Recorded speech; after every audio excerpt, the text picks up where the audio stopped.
حضور نے فرمایا کہ میں قرآن مجید کی ایک ایسی آیت جانتا ہوں، اگر تمہیں معلوم ہو جائے، لوگ اس کو تھام لیں، اس کو پکڑ لیں، تو ان کے لیے وہ آیت کافی ہے۔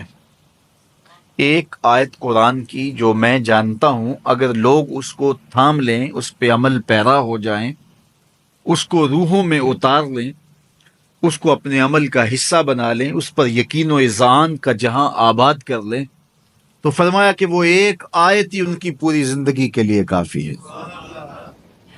اللہ اکبر۔ اور وہ آیت کیا ہے؟ حضور نے بتائی، وہ آیت یہ ہے، وَمَن يَتَّقِ اللَّهَ يَجْعَل لَّهُ مَخْرَجًا وَيَرْزُقْهُ مِنْ حَيْثُ لَا يَحْتَسِبُ، کہ جو اللہ سے ڈرتا ہے اللہ اس کے لیے راستے کھول دیتا ہے اور اس کو وہاں سے رزق دیتا ہے جہاں سے اسے گمان بھی نہ ہو۔ ہم ایک دفعہ ایک سفر پہ تھے تو ہماری گاڑی کا پیٹرول ختم ہو گیا، تو اتفاق سے ہمارے پاس کوئی رقم نہیں تھی کہ جس سے ہم پیٹرول ڈلوا سکیں۔ تو میں نے اپنے ساتھی سے کہا کہ یہاں کوئی قریب ترین ساتھی ہو تو اس کا نمبر ہو تو اس کو فون کرو کہ ہمیں تھوڑی سی رقم بھیجے تاکہ ہم گاڑی میں پیٹرول ڈلوا لیں، اور اگر کوئی قریب یاد آ جائے تو ہم اتنا سفر کر سکتے ہیں، 1-8 کلومیٹر۔ تو اچانک ایک ساتھی یاد آ گیا کہ وہ یہ دوسری تیسری روڈ کے اوپر اس کا گھر ہے، تو ہم نے گاڑی ادھر موڑی، تو ابھی اس کے گھر نہیں پہنچے تھے، تو ایک آدمی ہمیں دیکھ کے تو حشاش بشاش ہو گیا۔ ابھی اس کے گھر نہیں پہنچے تو دیکھ کے تو حشاش بشاش ہو گیا۔ تو ملا، واقفیت بھی تھی، لیکن اتنی زیادہ اس سے جو ہے وہ شناسائی نہیں تھی۔ کسی اجتماع میں اس نے ہمیں بلایا تھا تو ملاقات ہوئی تھی وہاں، ہم بیان کر کے اس کے علاقے میں، تو وہ لاہور آیا ہوا تھا، تو ہماری وہاں وہ ملاقات ہو گئی وہاں۔ تو وہ جلدی سے جیب میں ہاتھ ڈال کر کے تو کچھ رقم تھی اس کے پاس، تو ہمیں پیش کر کے کہنے لگا کہ وہ 2-3 سال پرانی بات، کہتا وہ آپ ہمارے جلسہ میں گئے تھے، ہم آپ کی کوئی خدمت کرنا چاہتے تھے لیکن آپ ہمیں پکڑا ہی نہیں دیے۔ تو یہ ہے آپ کا نذرانہ۔ تو ہوتا یہ ہے کہ اگر کوئی نذرانہ پیش کرے تو میں کہتا ہوں کہ نہیں کوئی مسئلہ نہیں، لیکن میں نے کہا ٹھیک ہے لے آؤ، چونکہ تم خود نہیں آئے ہو، تمہیں کسی نے بھیجا ہے۔ وَيَرْزُقُهُ مِنْ حَيْثُ لَا يَحْتَسِبُ، میرے رب کا وعدہ ہے اگر تم اس پہ بھروسہ کرو تو پھر وہ تمہیں وہاں سے دے گا جہاں سے تمہیں گمان بھی نہیں ہوگا۔ یہ یہاں ٹول پلازا ہوتا تھا نا، یہاں یہ جو پنڈی بائی پاس کے باہر، ہم 3 دن کا مسلسل سفر کر کے آئے، تو جو رقم وغیرہ تھی تو وہ کہیں راستے میں ختم ہو گئی، جہاں جیب میں ہاتھ ڈالا تو ہمارے پاس وہ اتنے پیسے بھی نہیں تھے کہ وہ ٹول والے کو دے سکے۔ تو میں نے اپنے ڈرائیور کو کہا کہ تمہارے پاس کوئی ہے، تو وہ کہنے لگا جی میرے پاس بھی کوئی نہیں ہے۔ تو میں نے کہا چلو اس سے ادھار کر لیتے ہیں، اس کو ہم کہتے ہیں کہ ہم قریب ہی رہتے ہیں، ابھی جا کے آپ کو بھیج دیتے ہیں۔ تو ہمارے سے جو اگلی گاڑی تھی اس نے اس کو کہا کہ یہ جو پیچھے والے ہیں نا ان کا بھی کاٹ لو۔ اس نے ہمیں پہچان لیا، تو اس نے کہا کہ یہ جو پیچھے گاڑی آ رہی ہے نا اس کے بھی لے لو۔ تو اس نے پیچھے مڑ کے دیکھا تو اس نے کہا اچھا یہ وہ آ رہے، چلو تم بھی رہنے دو۔ اس نے کہا تم بھی جاؤ اور وہ بھی جائے۔ تو یہ ہم نے کئی مناظر زندگی میں دیکھے۔ تو اللہ کے محبوب فرماتے ہیں قرآن میں ایک ایسی آیت ہے اگر تمہیں پتہ چل جائے اور اس پہ تمہارا عمل ہو جائے، وہ تمہیں وہاں سے رزق دے گا جہاں سے تمہیں گمان بھی نہیں ہوگا۔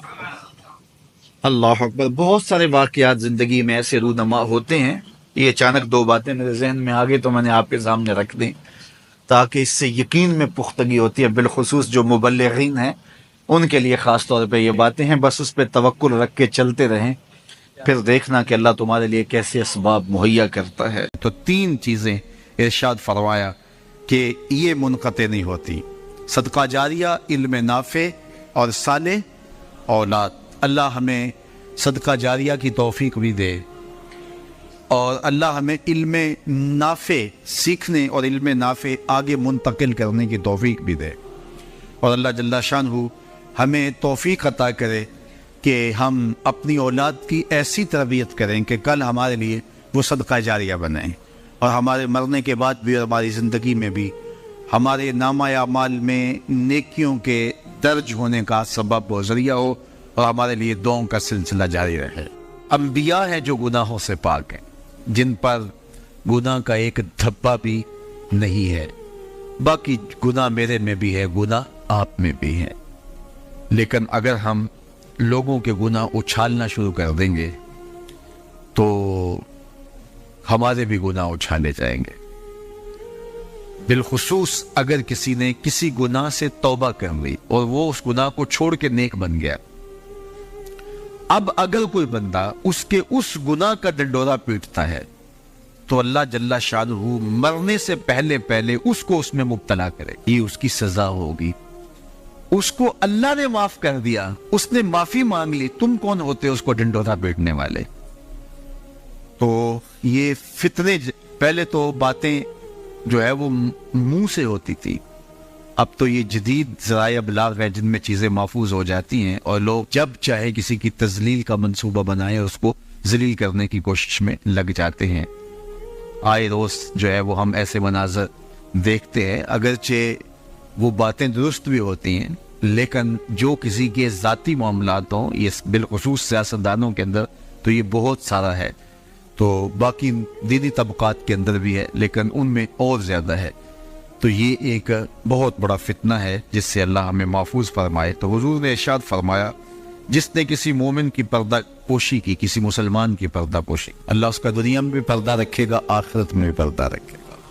اور اللہ جل شانہ بندے کی مدد میں ہوتا ہے، بندہ جب تک اپنے بھائی کی مدد میں ہوتا ہے۔ جب تم اپنے بھائی کی مدد میں لگے ہوتے ہو، اللہ تمہاری مدد فرما رہا ہوتا ہے، تمہاری نصرت فرما رہا ہوتا ہے۔ اور جو کسی ایسے راستے پہ چلا جس راستے سے وہ علم حاصل کرنا چاہ رہا تھا، طلب علم کے لیے جس نے سفر کیا، اس کا مقصد تھا کوئی مجھے علم کی چیز ملے گی اور میں حاصل کروں گا۔ ایک تو وہ طلباء ہیں جو 8 سالہ 7 سالہ 5 سالہ 4 سالہ علوم دین حاصل کرنے کے لیے سفر کرتے ہیں، پھر مسافر رہتے ہیں، مسافرت کی زندگی گزارتے ہیں، سویر شام سفر کاٹتے ہیں، ایک تو وہ ہے۔ لیکن صرف وہی مراد اس سے نہیں ہے جو حضور علیہ السلام کا ایک فرمان سننے کے لیے بھی چلا۔ آپ بھی اگر گھر سے آئے ہیں اور آپ کی نیت یہ ہے کہ حضور کے فرامین سنوں گا، تو آپ علم کی طلب کے لیے گھر سے چلے ہیں، تو آپ بھی جو ہے وہ اس حدیث کے مصداق ہوں گے۔ ارشاد فرمایا، وَمَنْ سَلَكَ طَرِيقًا يَلْتَمِسُ فِيهِ عِلْمًا، جس نے سفر کیا طلب علم کے لیے، سَهَلَ اللَّهُ لَهُ بِهِ طَرِيقًا إِلَى الْجَنَّةِ، اللہ اس کے لیے جنت کا راستہ آسان فرما لے، اللہ اس کے لیے جنت کی راہیں آسان کر دی۔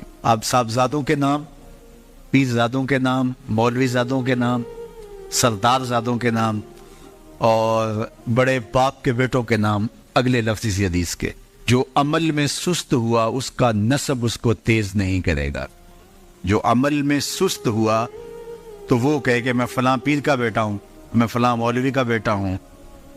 دیکھو، جس نے عمل کیا، جس نے کام کیا، اس پر سکینہ بھی اترا، جس نے کام کیا اس پہ رحمات بھی اتری، جس نے کام کیا اس کے اوپر فرشتوں نے پروں سے سایہ بھی کیا، اور جس نے کام نہیں کیا، نہ کھٹو تھا لیکن کہا پدرم سلطان بود، میرا باپ بادشاہ تھا اور خود کسی کام کاج کا نہیں ہے، تو کہا جو عمل کے لحاظ سے سست ہے اس کا نسب اس کو تیز نہیں کر سکتا۔ پیر زادہ ہے ثاقب تو پھر کیا ہوا، پیر زادہ ہے ثاقب تو پھر کیا ہوا، بے عمل ہے تو سب کچھ ہی بیکار ہے۔ پھر نسبت آپ کی تو آپ کو جو ہے وہ وہاں تک نہیں پہنچا سکتی، لیکن اگر تم عمل بھی کرنے والے ہو، پھر نسبت بھی ہو کسی بڑے سے، پھر سونے پہ سہاگے کا کام ہے۔ دودھ اندر جے کھانڈ لائیے مزہ ہو جاوے درمان، پھر سونے پہ سہاگا ہے کب؟ جب صاحب نسبت، صاحب کرامت، بڑے باپ کا بیٹا وہ نیک بھی ہو، ساتھ باصلاحیت بھی ہو، تو پھر سونے پہ سہاگے کا کام ہے۔ اس کا نسب اس کو تیز تب کرے گا جب وہ خود بھی چلے گا۔ رسول کریم صلی اللہ علیہ وآلہ وسلم نے ارشاد فرمایا بلغوا عنی ولو آیہ، میری جانب سے بات آگے پہنچاؤ، تبلیغ کرو، میری طرف سے دیا گیا پیغام، میری طرف سے تمہارے تک پہنچایا گیا کوئی قول، اس کو آگے روایت کرو، اگرچہ وہ ایک آیت ہی کیوں نہ ہو۔ وَحَدِّثُوا عَن بنی اسرائیل وَلَا حَرَجَ، اور بنی اسرائیل سے جو روایات اور جو حکایات مروی ہیں ان کو آگے روایت کر دو، اس میں کوئی حرج نہیں ہے۔ اسرائیلیات کو بھی روایت کر سکتے ہو جس میں لوگوں کا بھلا ہے، لوگوں کا فائدہ ہے، اصلاح پر مشتمل پچھلے انبیاء علیہ السلام کے واقعات ہیں اور لوگوں کے لیے ہدایت کا بہت کچھ سامان ہے اسرائیلیات میں سے، ان کو بھی روایت کرو، اور میری جانب سے بھی اگر تمہیں کوئی ایک آیت بھی پہنچے تو اس کو بھی آگے پہنچاؤ۔ لیکن ساتھ یہ بات ارشاد فرمائی، جس نے میرے اوپر کوئی جھوٹ باندھا جان بوجھ کے، وہ جانتا ہے کہ یہ جھوٹ ہے اور اس نے میری طرف سے اس کو روایت کر دیا، تو آقا کریم نے فرمایا کہ وہ اپنا ٹھکانہ جہنم میں بنا لے۔ تو حضور علیہ الصلوۃ والسلام کی حدیث کو روایت کرتے ہوئے پوری احتیاط کے دامن کو تھامنے کی ضرورت ہے، کہ آج کل یہ سوشل میڈیا کا زمانہ ہے کہ جو بھی رتب و یاب سے آیا اس کو آگے روایت کر دیا، آگے اس کو شیئر کر دیا، اور بہت ساری ایسی چیزیں ہیں جن کا حضور علیہ السلام کی مبارک حدیث سے کوئی تعلق نہیں ہوتا۔ تو ایک تو آپ اس حوالے سے بہت زیادہ محتاط رہیں، اور جو ذمہ دار لوگ ہیں ان کی طرف سے آئی ہوئی چیز کوئی آگے آپ فارورڈ کر سکتے ہیں تاکہ آپ اس حدیث کی وعید کا شکار نہ ہوں۔ فرمایا جو میری جانب سے جانتے بوجھتے جھوٹ کو آگے منتقل کر دیتا ہے، میرے اوپر جھوٹ باندھتا ہے، تو وہ اپنا ٹھکانہ جہنم میں بنا لے۔ اور دوسری روایت، جس شخص کی بلائی کا اللہ ارادہ کرتا ہے اس کو دین کی سمجھ عطا کر دیتا ہے، دین کا فہم نصیب کر دیتا ہے۔ وَإِنَّمَا أَنَا قَاسِمٌ وَاللَّهُ يُعْطِي، اور فرمایا میرا اللہ عطا کرنے والا ہے اور میں بانٹنے والا ہوں۔ رسول کریم صلی اللہ علیہ وسلم کا ایک اور فرمان سن لیجئے، آقا کریم نے ارشاد فرمایا لا حسد الا فی اثنتین، حسد نہیں ہے، یہاں حسد نمانہ رشک ہے، مگر دو لوگوں کے معاملے میں رشک کرنا جائز ہے۔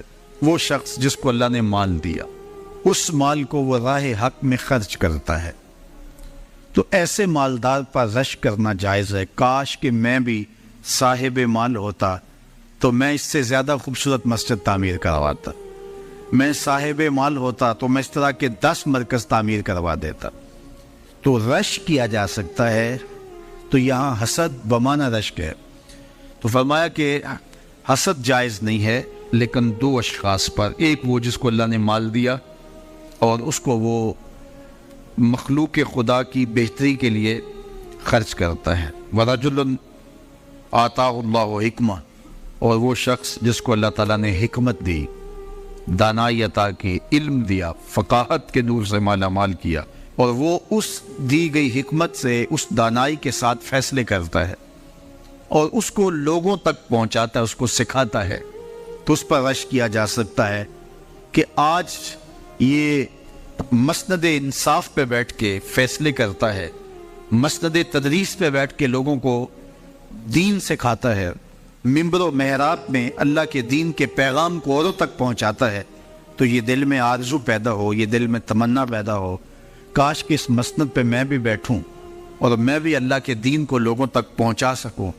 تو یہ آرزو اگر سینے میں پیدا ہو اور کسی شخص سے رشک پیدا ہو تو یہ رشک محمود ہے، نامحمود نہیں ہے۔ تو یہ علم کے لیے ترغیب ہے کہ اللہ جل شانہ سے ایسی دعا مانگنی، ایسی آرزو پالنا اور ایسی توقع رکھنی درست اور جائز ہے۔ حضور علیہ السلام نے ارشاد فرمایا جس نے کسی شخص کی مصیبت کو دور کیا، کسی مومن کی تکلیف کو دور کیا، وہ تکلیف کسی بھی قبیل سے ہو سکتی ہے، وہ بیماری تھی اس کے علاج میں مدد کی، اس نے کہیں جانا تھا سواری پہ بٹھا کے لے گیا، وہ بھوکا تھا اس کو کھانا کھلا دیا، اس کی جوان بچی تھی اور گھر کی دہلیز پہ بوڑھی ہو رہی تھی، اس نے شادی میں مدد دے دی. اس کی کوئی بھی تکلیف، کوئی بھی مصیبت جس میں وہ پھنسا تھا، اس سے اسے نکالا. اللہ تعالیٰ اس کے لیے دنیا اور آخرت میں آسانیاں پیدا کرتا ہے. اگر آپ یہ چاہیں کہ میری زندگی سہل گزرے تو لوگوں کی زندگیوں کو سوکھا کر دو. بعض اوقات ہمارے رویوں سے لوگ اوکھے ہوتے ہیں. ایک بندہ مجھے کہنے لگا کہ بڑی پریشانیاں ہیں، تو میں نے کہا اللہ کی مخلوق کے لیے آسانیاں پیدا کرو. تو اس نے کہا میں تو کسی کو کوئی تکلیف نہیں دیتا. میں نے کہا کہ آپ کے گھر کے سامنے گلی کتنی چوڑی ہے؟ تو وہ کہنے لگا 12 فٹ کی گلی ہے. تو میں نے کہا کہ آپ نے جو تھڑا بنایا ہے وہ کتنا آپ نے بنایا؟ کہتا 3 سیڑھیاں. تو میں نے کہا کہ یہ اللہ کی مخلوق کو تکلیف نہیں ہے؟ 12 فٹ کی گلی ہے، لوگوں کی بیچاروں کی کبھی گاڑیاں بھی گزرتی ہیں، جنازے بھی گزرتے ہیں، اور تم نے 3 سیڑھیاں اس گلی کے اندر رکھی ہوئی ہیں اور تم سمجھتے ہو کہ میں کسی کو تکلیف نہیں دے رہا. تم لمحہ لمحہ اللہ کی مخلوق کو تکلیف دیتے. لمحہ لمحہ میں گزرا ایک گلی سے تو اچانک لائٹ چلی گئی تو میرا گھٹنا زور سے ٹکرایا تو زخمی ہوا. کتنے دن زخمی نہیں، پرانی بات ہے. تو وہ کسی نے اپنے گھر کے سامنے 3 فٹ اونچا گٹر بنایا ہوا، 8-10 فٹ گلی ہے اور 2 فٹ کا گٹر اونچا بنایا ہے، اور گلی سے ہم جا رہے ہیں تو گھٹنا لگا اور زخمی ہوا. پتہ نہیں کتنوں کے زخمی ہوئے ہوں گے، کئی بیمار گرے ہوں گے، لیکن اس نے اس کو ہٹایا نہیں ہے، اس لیے کہ وہ سمجھتا ہے کہ گلی پر اتنا تو میرا حق ہے کہ میں اتنی پہ قبضہ کر لوں. تو وہ اللہ کی مخلوق کو تکلیف دے رہا ہے، اللہ کی مخلوق کو اذیت پہنچا رہا ہے. اپنی موٹر اس نے باہر لگائی ہے، 10 مرلے کا مکان ہے، سب کچھ اس کے مکان کے اندر موجود ہے. اس نے ایک ایک جگہ واش روم بھی اس نے بڑا چوڑا لمبا بنایا ہوا ہے، لیکن 3 سیڑھیوں کے لیے اندر جگہ نہیں ہے، 3 سیڑھیوں کے لیے باہر اللہ کی مخلوق کو تکلیف دے رہا ہے. تو اللہ کی مخلوق کو جس قبیل سے بھی آپ تکلیف دو، آپ اگر اونچی آواز کرتے ہو جس سے ہمسایہ تنگ آتا ہے، تو یہ بھی اللہ کی مخلوق کو تکلیف دینے کے وقت.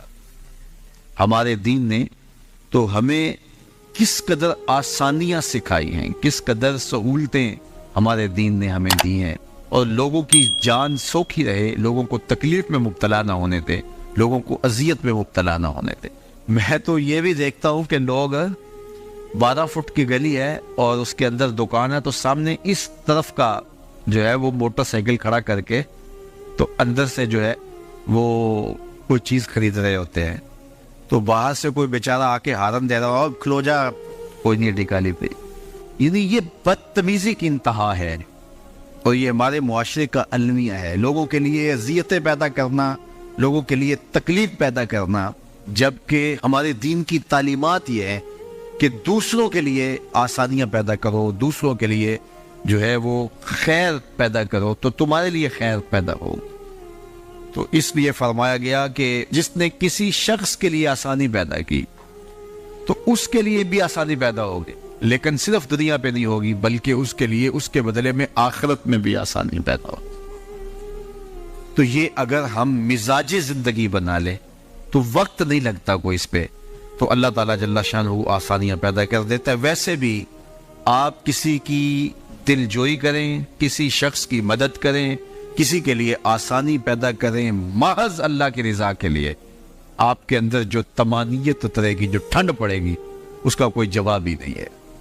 تو لوگوں کے لیے آسانیاں پیدا کریں، لوگوں کے لیے راحتوں کا سامان بنے، تمہارا وجود لوگوں کے لیے خیر کا ذریعہ بنے. حضرت شیخ احمد مجدد الفسانی علیہ رحمہ فرماتے ہیں، جو شخص اپنے اوپر 10 چیزوں کو لازم کر لیتا ہے تو لازمی نتیجہ یہ ہوتا ہے کہ وہ متقی بن جاتا ہے.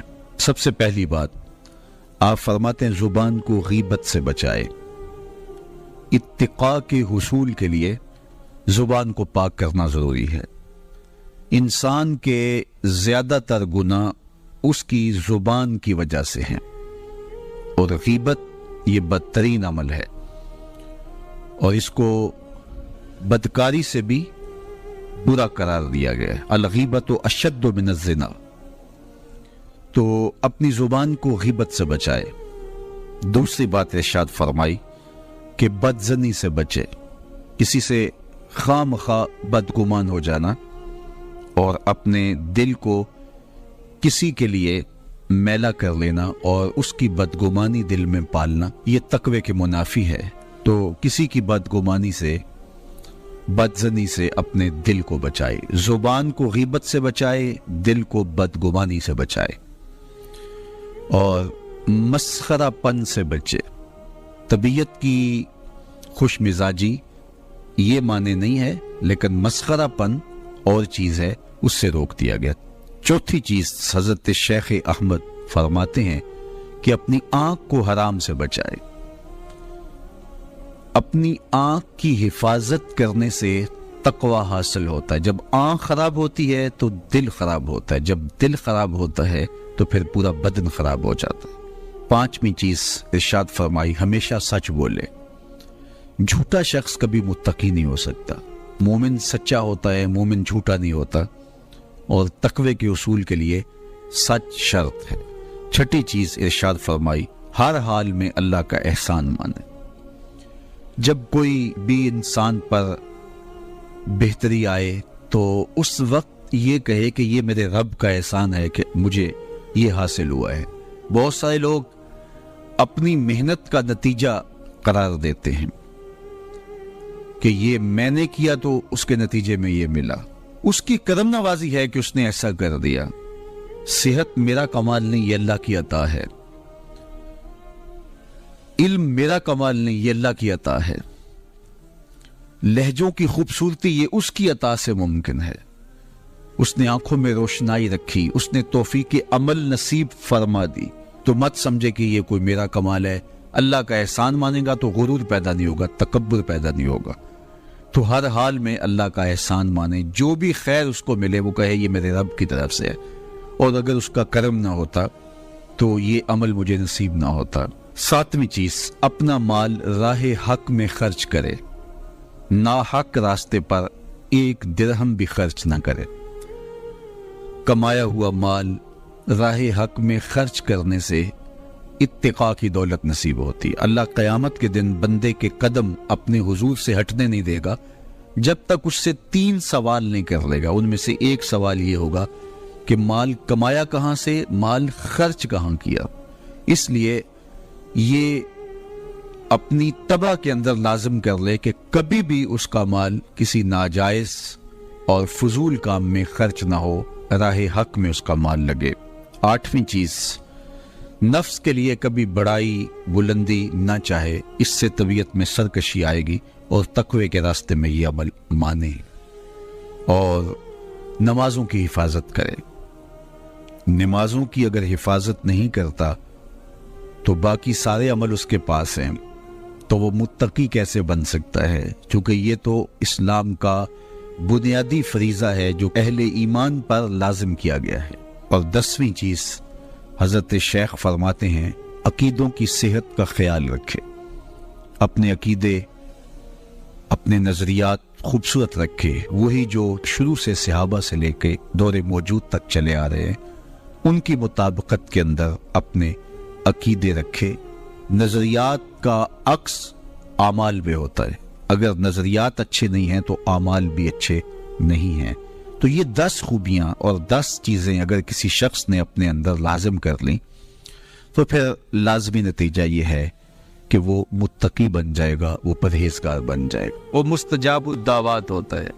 اس لیے جب کوئی حج کے لیے جا رہا ہو تو مستحب یہ ہے کہ جانے والا لوگوں کو مل کے جائے، رشتہ داروں کو، دوستوں کو، اگر اس کے پاس وقت ہے، فرصت ہے، حالات ایسے ہیں تو وہ جائے اور جا کے جتنے لوگوں کو ملا جا سکتا ہے، اگر کسی سے زیادتی کی ہے تو معافی تلافی کروا لے، ان کو مل کے جائے، اور جب وہ واپس آئے تو لوگ اسے ملنے آئے، اس لیے کہ یہ اعزاز ہے کہ اب اس کی آنکھیں دیکھیں جس آنکھوں نے کعبۃ اللہ کی زیارت کی ہے، اس کی آنکھوں کو دیکھیں جن کی آنکھوں نے جمال گنبد خضرا دیکھا ہے۔